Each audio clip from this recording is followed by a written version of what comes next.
बिस्मिल्लाहिर्रहमानिर्रहीम और अस्सलाम वालेकुम। 5 जून और पाकिस्तान में जुमेरात की सुबह। आज की अहम तरीन खबरों में सबसे पहले वाशिंगटन डीसी से एक अहम खबर। Army chief field marshal Asim Munir 12, 13, 14 जून को वाशिंगटन डीसी तशरीफ ला रहे हैं। इस सिलसिले में पाकिस्तान तहरीक इंसाफ के मैरीलैंड स्टेट के प्रेसिडेंट वकार खान साहब ने एक ट्वीट किया, जिसमें उन्होंने इस बात का अयादा किया कि इस बार जब आसिम मुनीर साहब वाशिंगटन डीसी आएंगे तो भरपूर एहतजाज किया जाएगा। उन्होंने पाकिस्तान तहरीक इंसाफ की तरफ से भी और पाकिस्तानी कम्युनिटी की तरफ से भी ये ऐलान किया कि एक भरपूर किस्म का जोरदार एहतजाज होगा। जाहिर है ये एहतजाज हुआ तो मैं भी वहां पर मौजूद हूंगा। मतलब एहतजाज हुआ का मतलब है कि अगर फील्ड मार्शल साहब तशरीफ लाए, क्योंकि अभी जो खबरें हैं वो जराए से तो आ रही हैं, लेकिन हतमी तौर पर उनका जो प्लान है वो अभी तक प्रिंट नहीं हुआ कहीं भी, या किसी भी जगह पर मुरवजा तरीके से उसका ऐलान नहीं किया गया, लेकिन जराए सारे यही कह रहे हैं कि वो तशरीफ लाएंगे। इससे पहले भी वो वाशिंगटन डीसी आए थे, एहतजाज हुआ था, लेकिन भरपूर किस्म का नहीं हो सका था। उसमें बहुत सारी वजूहत हैं, कुछ अंदर के लोग, कुछ बाहर के लोग, कुछ उन्होंने वक्त से पहले अपने एक मोतमद खास को, जो कि आर्मी जनरल हैं, उनको अमेरिका भेजा था। उन्होंने काफ़ी लोगों से मुलाकातें की थी, जिसके बाद वो एहतजाज ना हो सका था, और जो कि पाकिस्तान तहरीक इंसाफ का जो रैंक एंड फाइल है उसने उस पर बहुत बुरा मनाया था। मैं जो अमेरिका के अंदर रैंक एंड फाइल है उसकी बात कर रहा हूँ, तो उन्होंने बहुत उस पर बुरा मनाया था। और इस दफ़ा इसीलिए अगर आप देखें तो अभी हल्की सी भिनक पड़ी है। तो जो मैरीलैंड स्टेट के प्रेसिडेंट हैं वकार खान, उन्होंने पहले ही इस बात का ऐलान कर दिया है कि इस बार अगर आसिम मुनीर साहब वाशिंगटन डीसी तशरीफ लाए तो भरपूर एहतजाज होगा। अब चलते हैं अगली खबर की तरफ। अगली खबर भी अमेरिका से रिलेटेड है, और खबर अब हम ये अपने जराए से दे रहे हैं, और ये कंफर्म खबर है जो आपके सामने दे रहा हूं। वो खबर ये है कि मरियम नवाज साहबा अमेरिका यात्रा करने के लिए तैयार हैं। वो 1 हफ्ते से 10 दिन का अमेरिका का दौरा करना चाहती हैं, लेकिन आड़े आई हुई है बात कि उनके एक स्टाफ में से किसी अहम तरीन रुकन का, अभी हमें मालूम नहीं हो सका कि वो कौन सा अहम तरीन रुकन है, लेकिन उनके स्टाफ में से कोई अहम तरीन शख्सियत है जिसका वीज़ा अभी तक नहीं हो सका। शायद वीज़ा रिजेक्ट हो गया है या वीज़ा प्रोसेस नहीं हुआ। वीज़ा अप्लाई ज़रूर किया गया था और प्लान भी था, जिसकी वजह से अभी मरियम साहबा का प्लान डिले हो गया है और उन्होंने अमेरिका यात्रा पर आना है। अब देखते हैं कि वो जो उनके स्टाफ में अहम तरीन शख्सियत है उसे वो छोड़ के आती हैं या उनके साथ ही तशरीफ लाती हैं। उनके जो पीएसओ हैं, जो पहले बुज़दार साहब के पीएसओ भी थे, और मैं उस वक्त भी बुज़दार साहब को बताया करता था कि ये तो नून लीग के ही पीएसओ आपने रखे हुए हैं, लेकिन मुझे कभी कभी लगता है कि शायद बुज़दार साहब खुद भी नून लीग के ही थे।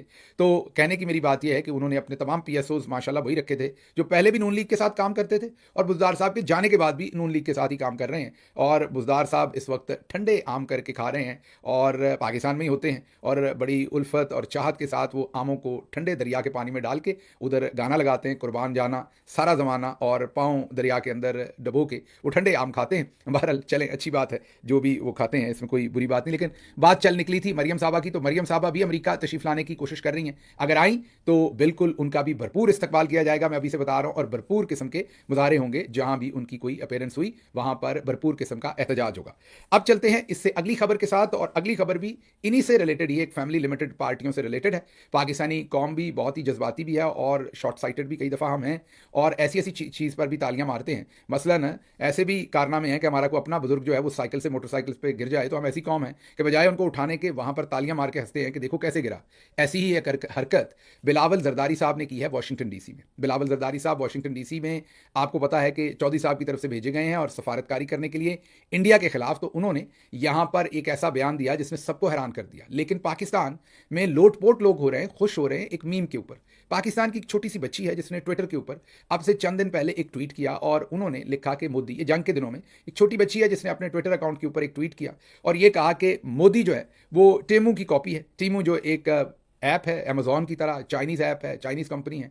अली बाबा ज़्यादा बल्क में बेचता है, टीमू जो है वो इंडिविजुअल कस्टमर्स को टारगेट करता है। और अमेजॉन का बिल्कुल आप ये कहिए कि हम पल्ला इन वे है, तो छोटी कंपनी अमेजॉन से अभी, लेकिन क्योंकि वो हाल ही में शुरू हुई है और उन्होंने इतनी अग्रेसिव मार्केटिंग की है कि बहुत जल्द उन्होंने मार्केट शेयर जो है वो हासिल किया है। अब ये जो टीमू है, इसके बारे में उस बच्ची ने ट्वीट किया कि जो मोदी है वो नेतन्याहू जो इजरायली प्राइम मिनिस्टर है उसका वो टीमू वर्जन है। मीन टीमू के ऊपर उस बच्ची के मुताबिक लोअर क्वालिटी की प्रोडक्ट्स आती हैं, इन्फीरियर क्वालिटी की प्रोडक्ट्स आती हैं। पाकिस्तान में भी अक्सर जोक बनाते हैं, दराज कंपनी के बारे में भी एक मीम चलाते हैं, किसी की एक अच्छी तस्वीर और बुरी तस्वीर शेयर करते हैं। अच्छी तस्वीर कहते हैं असल में, और दराज से जो डिलीवरी होती, मीन जो दिखाया जाता है हमें ये है, और जब डिलीवरी हुई दराज से तो ये हुआ। तो ये उनके बारे में भी एक मीम बनाई हुई है जो सोशल मीडिया पर बहुत बार हमने देखी। उसी तरह की मीम एक बच्ची ने टीमू के बारे में बना दी कि टीमू कंपनी जो है वो इतनी इन्फीरियर क्वालिटी की चीज़ देती है कि वो टीमू वर्जन है नेतन्याहू का जो मोदी है। मतलब कि टीमू को भी इन्फीरियर क्वालिटी की कंपनी कह दिया और मोदी साहब को भी एक इन्फीरियर क्वालिटी का लीडर कह दिया उस छोटी बच्ची ने। अब बच्ची में और एक एक्स फॉरेन मिनिस्टर में फ़र्क होना चाहिए था। जब हमारे बिलावल साहब वहाँ गए तो ज़रा पहले सुनिएगा कि उन्होंने क्या बताया। अब उसके बाद आप भी हंसेंगे, लेकिन मैं आपको बताता हूँ कि इस पर हंसना नहीं चाहिए। बिलावल साहब को तो शर्मिंदा होना ही चाहिए, हमें भी कौम के तौर पर थोड़ा ख्याल करना चाहिए कि ये क्या हुआ है। पहले ज़रा सुनिए। Mr. Modi is sort of the Timu version of Netanyahu. Okay? It's a poor copy. सुन लिया आपने। अब दिखने में आपको तो इसमें कोई बुरी बात नहीं लग रही होगी, आपको लग रहा होगा कि गिल साहब ये मुखालफत बराए मुखालफत बिलावल क्योंकि पीपल्स पार्टी से हैं तो आप ऐसी तनकीद कर रहे हैं। शायद इसमें 5, 10, 20, 30, 50% बात आपकी दुरुस्त भी हो कि मैं इसमें बाइस्ड हूँ, तो ज़रूर अपना ओपिनियन दीजिएगा नीचे, लेकिन पहले मेरी तौजीह सुन लीजिए। जो वेस्टर्न सोसाइटी है, कंट्रीज़ हैं, वो हमेशा चाइना को थोड़ा सा नीचा दिखाने के लिए उनकी जो क्वालिटी है, प्रोडक्ट्स है, उनको वो सारी की सारी प्रोडक्ट्स को इस तरीके से कहते हैं कि वो इन्फीरियर है, अच्छी टेक्नोलॉजी नहीं है। हालांकि अगर आप गौर करें तो एप्पल हो या कोई भी इस वक्त कंपनी हो या कोई भी अमेरिकी स्टोर हो, उस पर सारी चीज़ें जो हैं वो चाइनीज़ मैन्युफैक्चर्ड ही पड़ी होती हैं। एप्पल का फ़ोन भी चाइना में ही मैन्युफैक्चर्ड होता है। इसका मतलब ये है कि आप कितना गुड़ डालेंगे उतना मीठा होगा। मसलन अभी आपको चाइना ने ही J-10C दिए थे और उसी से आपने राफेल गिराए, जो कि आपको पता है फ्रेंच वो एयरक्राफ्ट थे।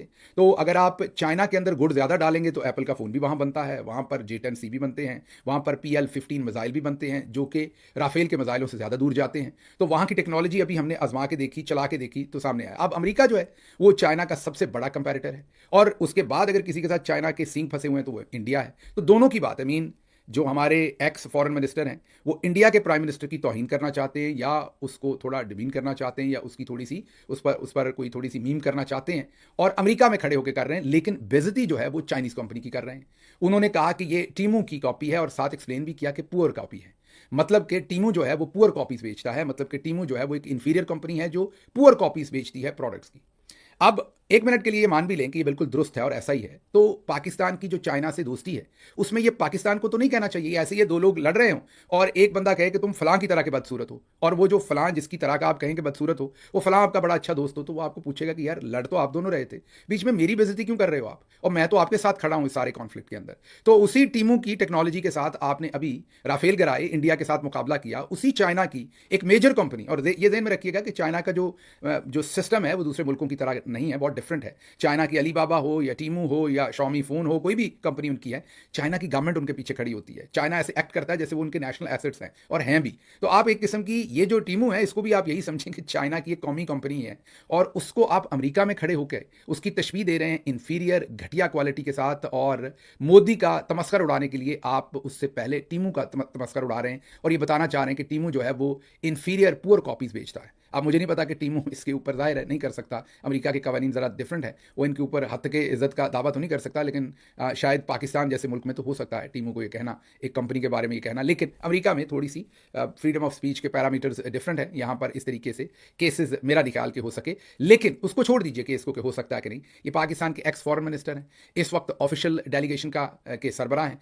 अमेरिका में खड़े हैं और हिंदुस्तानी प्राइम मिनिस्टर के बारे में बात कर रहे हैं, तो कोई और बात कर लें। ना ही इन्हें रशिया की किसी टेक्नोलॉजी को बुरा कहना चाहिए था, ना इनको, ये कुछ और कह लेते, ये यही कह लेते कि मोदी का वही हाल है जो उनके तैयारों का हाल है, या मोदी का वही हाल है जो उनकी फलां चीज़ का हाल है। तो किसी भी और तरीके से मोदी का तमस्कर उड़ा लेते, उसमें चाइना की एक मेजर कंपनी का तमस्कर उड़ाने की क्या ज़रूरत थी, ये मेरी समझ से बाहर है। और हमारी जो तमाशबीन नेचर है उसमें हम तालियां मार रहे हैं, क्या मीम बनाई है जी, क्या मीम बनाई है हमने, मतलब मैं इस पर क्या मैं तज्जिया करूं कि हम इसकी रेमिफिकेशंस नहीं सोचते कि एक मुल्क जो हमारे साथ इतना अच्छी तरह से खड़ा है हम उसका तमस्कर उड़ा रहे हैं। लेकिन फिर क्योंकि इसमें बिलावल साहब को भी आप दोष नहीं दे सकते, उसकी वजह ये कि उन्होंने कभी ज़िंदगी में 1 घंटा कहीं काम नहीं किया। आपको पता है कि आप एक कोई छोटी से छोटी प्रोडक्ट भी बनाए ना तो उसके भी कोने सीधे करने पड़ते हैं, रोटी भी बनानी हो तो उसको कई दफ़ा सीधा करके तो फिर जाके रोटी गोल बनती है। आप सीधा ही जो चीज़ें हैं वो अगर फैमिली लिमिटेड पार्टीज़ में वसीयत की तरह पार्टी ट्रांसफ़र हो जाए तो फिर ऐसे ही पता नहीं होता कि कौन सी बात करनी है कौन सी नहीं। मीम कहीं जनाब ने या इंस्टा पे देखी या वो बच्ची की मीम जो है वो ट्विटर पर देखी और उन्होंने अपनी तकरीर के अंदर जड़ दी। उनके साथ जो लोग खड़े थे उनको मना करना चाहिए था कि आप चाइनीज़ कंपनी का हवाला ना दें, लेकिन बहरहाल अभी जो पाकिस्तान के अंदर सिरिल अल्मेडा और दूसरे लोग जो इस बात की समझ बूझ रखते हैं वो ट्वीट करते हैं कि गालिबन शायद या तो बिलावल को पता ही नहीं था टीमू कहाँ का है, जाहिर है उन्हें पता था, मतलब कि उन्हें ये मायूब बात एक चाइनीज़ कंपनी के बारे में नहीं करनी चाहिए थी। आगे चलते हैं। आईपीएल का फाइनल मैच हुआ और वो जीता रॉयल चैलेंजर्स बेंगलोर, उनकी जो बेंगलोर और जिसे बेंगलुरु भी कहते हैं उसकी टीम ने ये आईपीएल का फाइनल मैच जीता। उसके बाद उन्होंने जब वो बेंगलोर या बेंगलुरु पहुंचे ये टीम, तो वहां पर उन्होंने फतह का जश्न मनाने की उन्होंने तैयारी शुरू की और वहां पर उनकी एक्सपेक्टेशन से ज़्यादा लोग आ गए। 2 लाख लोग जो परस्तार थे इसके रॉयल चैलेंजर्स के वो पहुंच गए और उन्होंने इतनी एक्सपेक्टेशन उनकी नहीं थी। स्टेडियम के अंदर उन्होंने इसको सेलिब्रेट करना था, दरवाजे स्टेडियम के छोटे थे, आवाम पिल पड़ी और पुलिस ने उल्टा लाठीचार्ज कर दिया बजाय इसके कि चीज़ों को सीधा सही तरीके से हैंडल करने के। पुलिस इतना क्राउड एक्सपेक्ट नहीं कर रही थी, मिस मैनेजमेंट हुई शदीद किस्म की और भगदड़ मच गई इस स्टैम्पीड में। भगदड़ में वहाँ पर 11 लोगों की जो है वो मौत हो गई, उसमें एक बच्चा भी शामिल है और उसके साथ साथ 50 लोग जो हैं वो क्रिटिकली इंजर्ड हैं। देखते हैं उनमें से क्या खबर आती है। बहरहाल बहुत ही अफसोसनाक खबर है जो बेंगलोर से आई और वजह उसकी यही है नाकिस इंतजामात और आवाम जो है वो उन्होंने कोई बात सुनी नहीं इंतज़ामिया की, उल्टा इंतज़ामिया ने लाठीचार्ज करके आवाम को मज़ीद भड़का दिया। अगली खबर जो है वो भी अमेरिका से आपके सामने रखते हैं और वो खबर सदर ट्रंप का नया ट्रैवल बैन है। और ये ट्रैवल बैन जो है सदर ट्रंप का ये बहुत ही अनोखा ट्रैवल बैन मैं कहूँगा, क्योंकि इससे पहले उन्होंने एक ट्रैवल बैन लगाया था जब पिछली दफ़ा आए थे वो, और उसको फिर लोगों ने मुस्लिम बैन कहा था क्योंकि उसमें ज़्यादातर कंट्रीज़ मुसलमान मुल्क थे। इस दफ़ा उन्होंने 12 मुल्कों के ऊपर जो है वो ट्रैवल बैन लगाया है और उसमें आधे के करीब मुल्क जो हैं वो मुसलमान हैं और आधे के करीब मुल्क जो हैं वो मुसलमान नहीं हैं। लेकिन उसमें ईरान भी शामिल है, उसमें सीरिया भी अपना यमन भी शामिल है, उसके अंदर और भी हेटी शामिल है और बहुत सारे मुल्क उसमें शामिल है। तो 12 मुल्कों के ऊपर उन्होंने वीज़ा बैन लगा दिया है। ये मुल्क अब इनके शहरी अब अमेरिका के अंदर दाखिल नहीं हो सकेंगे। जो वीज़े अब इशू होंगे 9 तारीख तक, गालिबन जो वीज़ा इशू होंगे 9 जून तक वो दाखिल हो सकेंगे, लेकिन 9 जून के बाद वाले दाखिल नहीं हो सकेंगे। तो ये बैन लग गया। 7 और मुल्क हैं जिन पर सदर ट्रंप ने जुज़वी बैन लगाया, मुकम्मल बैन नहीं लगाया। तो टोटल 19-20 मुल्क जो है वो इसकी लपेट में आए। लेकिन यहाँ पाकिस्तान के लिए भी शदीद ख़तरा है क्योंकि पाकिस्तान भी येलो या ऑरेंज लिस्ट में है। मार्च के अंदर जब ये बातचीत चली थी तो ये बात सामने आई थी कि पाकिस्तान भी सेकेंडरी लिस्ट में है।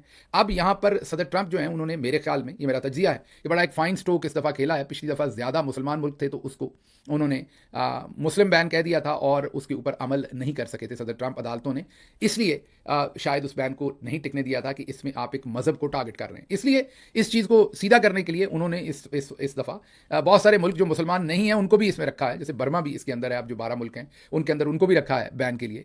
तो इस दफ़ा उन्होंने बहुत सारे मुल्कों को इन्वॉल्व कर लिया, आधे मुसलमान रख लिए, आधे दूसरे रख लिए। तो अब इसको कोई उस तरीके से मुस्लिम बैन नहीं कह सकेगा।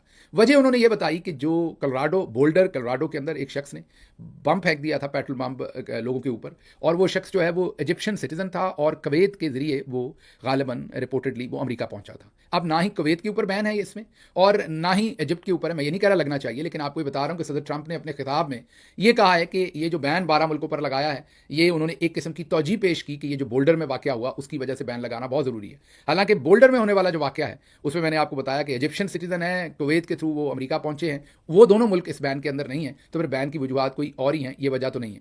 इसके ऊपर हमने एक मुकम्मल तफसीली आज की इंग्लिश डॉक्यूमेंट्री व्लॉग बनाया है। सदर ट्रंप का जो बैन है इसकी रेमिफिकेशंस क्या हैं मुस्लिम दुनिया पर और स्पेशली पाकिस्तान पर, क्योंकि जैसे मैंने आपको बताया कि पाकिस्तान भी सेकंड लिस्ट में है। इस बार तो पाकिस्तान इसकी लपेट में नहीं है। सदर ट्रंप ने वाटर गेज किया मेरे ख्याल में और अभी वो ये बैन इंट्रोड्यूस करवा रहे हैं और अदालतों का रवैया देखेंगे इस बैन के ऊपर।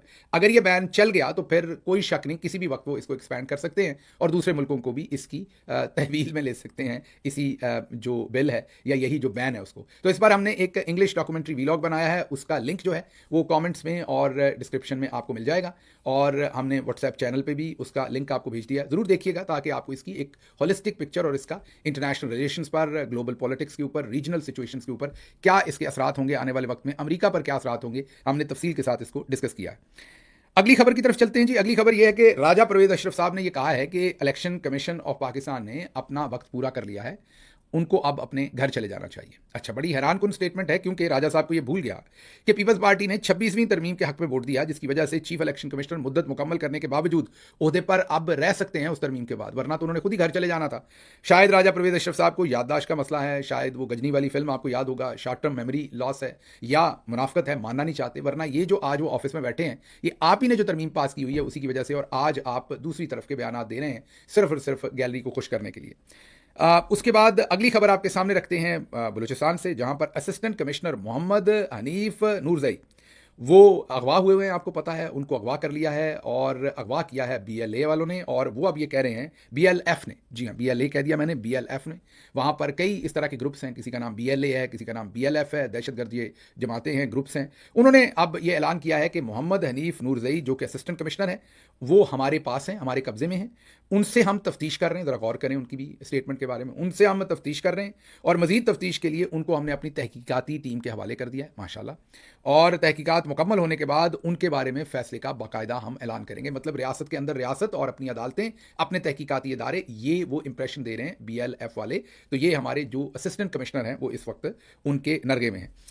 अच्छा जी, अगली खबर आपके सामने, आखिरी खबर जो हमने रखनी है वो शहबाज शरीफ साहब ने सदर ट्रंप को मुबारकबाद दी है अमेरिका के 249वें 249th जो यौम आज़ादी है उसके बारे में। असल में अमेरिकी एम्बेसी के अंदर एक तकरीब थी, अभी 4 जुलाई को अमेरिका की जो आज़ादी है वो मनाई जाती है, और क्योंकि जो एम्बेसीज़ हैं उनमें पहले से ही तकारीब शुरू हो जाती हैं, तो इसी सिलसिले में पाकिस्तान में इस्लामाबाद एम्बेसी के अंदर एक तकरीब हुई, और उसी मुनासबत से शहबाज शरीफ साहब ने वहाँ ये तकरीर फरमाई और कहा कि ट्रंप ने बगैर किसी शुबा के साबित कर दिया कि वो अमन के पैगंबर हैं।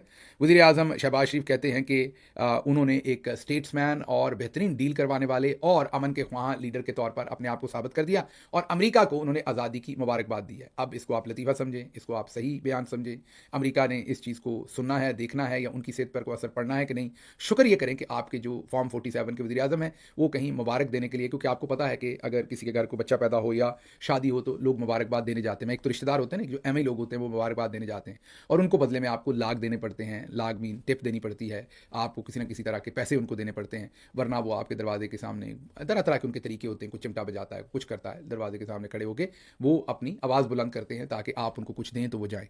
मेरा ख्याल है कि शहबाज शरीफ साहब भी यहाँ शायर कुछ मांग रहा है, देखते हैं आगे से सुनने वाली पार्टी जो है वो क्या देती है। मुझे यहाँ से फिलहाल इजाज़त दीजिए, जाने से पहले एक बार फिर आपको याद करवा दूँ कि ये जो वीज़ा बैन के ऊपर हमारा डॉक्यूमेंट्री वीलॉग है उसको ज़रूर देखिए, लिंक उसका मौजूद है डिस्क्रिप्शन के अंदर। अल्लाह आपका हामी नासिर हो। पाकिस्तान जिंदाबाद।